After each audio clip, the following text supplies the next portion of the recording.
I've got some really nice beef short ribs. We're going to braise them and they're going to taste absolutely fantastic. First off, we're going to season those ribs with some salt. So add your salt, some ground black pepper. Next, add oil to a hot pan. Add the short ribs and brown on each side. When brown, take out and put to one side. Next, slice onion, celery and carrots. Add to the pan.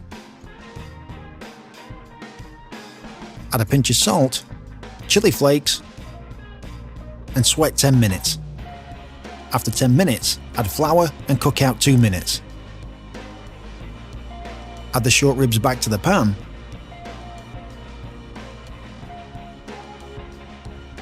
Add stock. Now just give that a little stir around. Mix everything together. Now bring to a light boil, lid on, and place in a 325-degree oven for 2 hours 30 minutes.